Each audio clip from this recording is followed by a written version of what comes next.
je pense que nous sommes entrés dans une société post-tout, post-littéraire. C'est ça qui me fait peur, moi. Post-livre, par spécialiste, en tout cas. C'est ça qui me fait peur, moi. Pour moi, c'est là où ça commence. L'important pour moi, De dématérialiser la lecture, de la philosophie. c'est qu'on est de toute façon dans une mutation importante. C'est Oui, l'histoire mais de l'écrit. justement, C'est comment on aborde la transition. Il y a eu très peu de transition du livre. On est en train d'en vivre une. Elle se traduit par une onde de choc. L'onde de choc est dangereuse. Comment on se comporte dans cette onde de choc? On prend distance ou on met les mains dedans? C'est ça. On se bat pour la même chose. Mais, En tout cas, lui, il défend la littérature dans les écrans, la littérature orale, enfin. Et effectivement, il y a peut-être des choses intéressantes dans l'écriture numérique, c'est-à-dire des nouvelles formes de littérature interactive, multimédia, avec des relais vidéo, avec des sons, des images, de l'intertexte, des machins comme ça.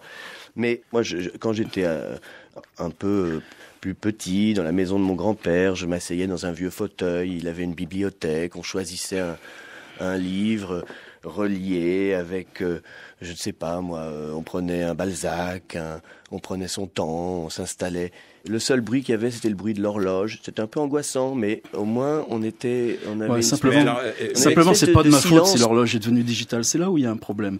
C'est que quelque part, est-ce qu'on a le choix? C'est-à-dire dans ces mutations-là qui Ça, c'est une bonne question. concernent cette totalité de nos usages du monde et qui en même temps sont irréversibles parce que, y compris les usages privés, les usages épistolaires, regardez le compte en banque, sont aussi dans l'espace numérique. Notre information du monde, notre documentation du monde, notre relation avec les autres, la communauté, il y a toujours eu ce genre de réaction. L'important pour moi, c'est qu'on est de toute façon dans une mutation importante. C'est l'histoire de l'écriture, de la plasticité.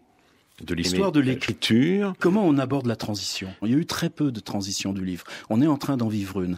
Comment on se comporte dans cette onde de choc? On prend distance ou on met les mains dedans? C'est ça. Alors on peut déplier les paramètres. Et les paramètres de ce qui compte pour nous, pour la pensée, pour le beau, pour se comporter, pour avoir affaire à un présent qui lui-même, maintenant, inclut en permanence. C'est-à-dire dans notre expérience immédiate du présent, il y a sa dimension dématérialisée. Multimédia. C'est-à-dire que la réalité immédiate devant nous passe par son approche numérique. Avec des sons, des images, des machins comme ça. Donc le terrain de la littérature ou de la pensée est aussi sur ce terrain-là. La matérialité est la même. Simplement, à quel endroit elle est, à quel endroit, qu'est-ce qu'on joue dans l'économie de l'attention, qu'est-ce qu'on joue dans la densité de la pensée.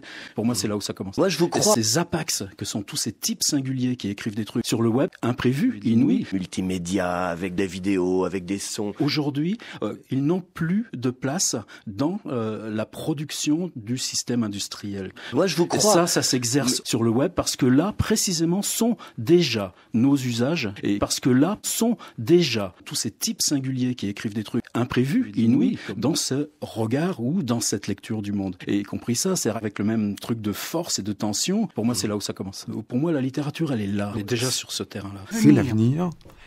Et c'est maintenant. Regardez bien, on est au tournant de l'expression, dans une époque qui passe la main à une autre. Pour moi, c'est là où ça commence. Je crois qu'on n'a pas le choix. Bon, si ce sont des images et l'oralité qui l'emportent, je crois qu'on n'a pas le choix. Après tout, il y a de très belles civilisations orales. Si j'ose dire, on ne va pas en faire un fromage. Je crois qu'on n'a pas le choix. On se bat pour la même chose. Mais une révolution a bien eu lieu. Je crois qu'on n'a pas le choix. Nous sommes passés du monde de la page au monde de l'écran.